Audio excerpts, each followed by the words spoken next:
ஓம் ஸ்ரீ மாத்ரே நமக. ஓம் ஸ்ரீ குருபியோ நமக. ஓம் ஸ்ரீ கணேஷாய நமக. ஓம் ஸ்ரீ சுப்பிரமணிய சுவாமினே நமக. ஓம் நம சிவாய சிவாய நமக. திகடச் சக்கர செம்முகம் மைந்துலான் சகடச் சக்கர தாமரை நாயகன் அகடச் சக்கர இன்மணியா உரை விகடச் சக்கரன் மெய்பதம் போற்றுவாம்.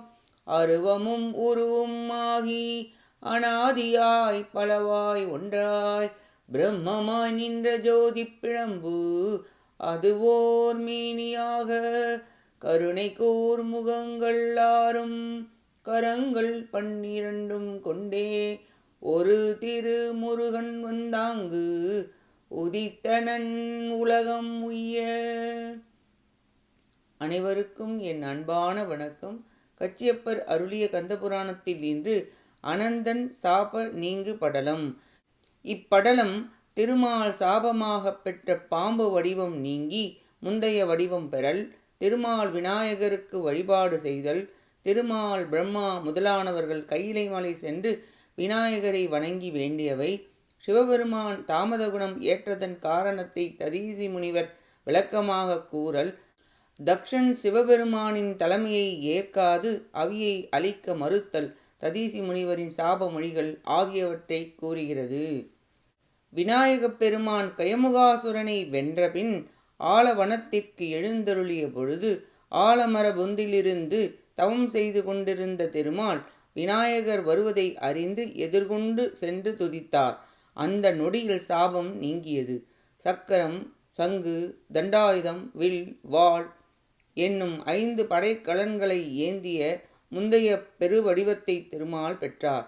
மிக்க மகிழ்ச்சியுடன் உமையம்மை முன்பு கொடுத்த சாபத்தை நீக்கி அருளிய முதல்வரே, தாங்கள் நான் செய்திடும் வழிபாட்டை ஏற்று அருள் புரிதல் வேண்டும் என்று வேண்டினார். அப்படியே செய்க என மொழிய சோடசோபசார வழிபாடு செய்து பலகாரங்களையும் பார்சோறு கொழுக்கட்டை நைவேத்தியம் வைத்து ஆரத்தி எடுத்து அன்புடன் வணங்கி வரம் ஒன்றை வேண்டினார். மார்கழி மாதத்தில் வளர்பிறைக்கு 6ஆம் நாளாகிய சஷ்டி திதியாகிய இந்நன்னாளில் தங்களை வழிபட்டு அடைக்கலம் அடைபவர்களின் துன்பம் அந்நாளிலேயே அகன்றிடவும் பேரின்ப வீடு அளித்திடவும் அருள் புரிதல் வேண்டும் என்று வேண்டினார். அப்படியே ஆகுக என கூறி பெருச்சாளி வாகனத்தில் ஏறி கைலை மலைக்கு பூதகணங்கள் சூழ சென்றார். அன்புடன் தாய் தந்தையரை வணங்கி அவர் பெருங்கருணையை பெற்று தம் இருப்பிடம் சென்று இருக்கலானார். அப்பொழுது அனைத்து தேவர்களும் கைலை மலை வந்து கயமுகாசுரனை வென்று தம்மை காத்த விநாயகப் பெருமானை சிவபெருமான் உமையம்மையுடன் பணிந்து வணங்கி போற்றி, நேற்று வரை கயமுகாசுரன் முன்பு சென்று உள்ளங்கைகளை மூடிக்கொண்டு அவரவர் நெற்றியில் 3 முறை குட்டிக் கொண்டோம். இன்று முதல் தங்கள் முன் குட்டிக் கொள்வோம், அதனை ஏற்பாயாக என வேண்டினர். கருணை புரிந்தார் விநாயகப் பெருமான். 2 கைகளையும் எதிரெதிராக மாட்டிக்கொண்டு 2 நீண்ட காதுகளையும் பிடித்து கொண்டனர். 3 முறை கணைகாலும் தொடையும் பொருந்திட குறைவற்ற அன்பினால் பணிந்து வணங்கி துதித்தனர். விநாயகப் பெருமான் மகிழ்ச்சி அடைந்து அருளினார். பூதகணங்கள் ஆரவாரம் செய்தனர். இவ்வாறு குட்டிக் கொண்டு தோப்புக்கரணம் போடுதல் ஆகிய இதை நன்முறையில் செய்தால் அவர்களுக்கு நல்ல அருள் செய்திடுவீராக என வேண்டினர். விநாயகப் பெருமானும் அருள் புரிந்தார். தக்ஷனே விநாயகரை அருளி கயமுகாசுரனை வென்று அனைத்து தேவர்களையும் காப்பாற்றினார். சிவபெருமான் தாமத குணம் ஏற்க காரணம் பரம்பொருளான அவர் 3 குணங்களான சாத்வீகம், ராஜசம், தாமசம் என்பதில் படைத்தல் தொழில் செய்யும் பிரம்மாவிற்கு ராஜச குணத்தையும் காத்தல் செய்யும் விஷ்ணுவிற்கு சாத்வீக குணத்தையும் அவரே அருளினார். இத்தலாகிய கொடும் தொழிலை தான் ஏற்று தாமச குணத்தை தான் ஏற்றார். அவரே சனகாதி முனிவர்களுக்கு வேதங்களையும் ஆகமங்களையும் உயிர்களின் குற்றங்களை போக்க கல்லாள மரத்தின் கீழ் தட்சிணாமூர்த்தியாக அமர்ந்து ஞானத்தை உபதேசித்தருளினார். வெண்மையாகவும் தூய்மையாகவும் அறிவின் மூலம் அவரே என்று கூறினார். 3 குணங்களும் தொழிலின் பொருட்டு அதற்கேற்ப ஏற்க செய்தார். சிவபெருமானுக்கு விருப்பு வெறுப்பு இல்லை. முக்குணங்களும் அவரால் படைக்கப்பட்டவை. 4 மறைகளாலும் அவர் செயற்பாடுகளை கூறும் வல்லமை இல்லை. இவ்வாறே ததிசி முனிவர் விளக்கி கூறி சிவபெருமானே முதல் தலைவர். அவருக்கு அவிர்வாகம் தந்துதான் மற்றவர்களுக்கு அளிக்க யாகம் செய்ய வேண்டும் என கூறினார். தக்ஷன் அனைத்தையும் கேட்ட பிறகும், முனிவரே, நான் உரைப்பதை நீங்கள் கேட்பீராக. இவ்வளவு சொல்லி என்ன பயன்? உன் தலைவராகிய சிவபெருமான் கடவுளே எனினும் அவனுக்கு வேள்வி தீயில் இடும் அவைப்பொருள் அளிக்க மாட்டேன். நீங்கள் செல்லுங்கள், நான் தொடங்கிய செயலை செய்து முடிப்பேன் என்றான் தக்ஷன். ததீசி முனிவருக்கு மிகுந்த கோபம் வர வடவை தீ அஞ்சியது, உலகம் நடுங்கியது.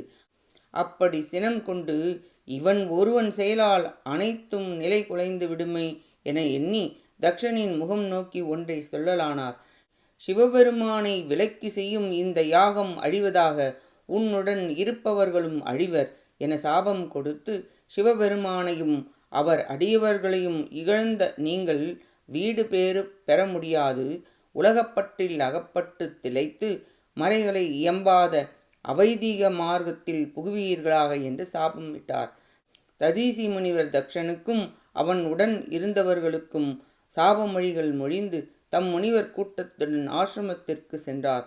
ததீசி முனிவர் செல்லும் பொழுதே தக்ஷனின் தவம், புகழ், செல்வ வளம், வலிமை அனைத்தும் அவனிடமிருந்து நீங்கிவிட்டது என கூறி அனந்தன் சாப நீங்கு படலம் நிறைவடைகிறது. அடுத்த பதிவில் தான படலம் பற்றி பார்ப்போம். கேட்ட அனைத்து நல்லுள்ளங்களுக்கும் நன்றியும் வணக்கமும் கூறி விடைபெறுகிறேன்.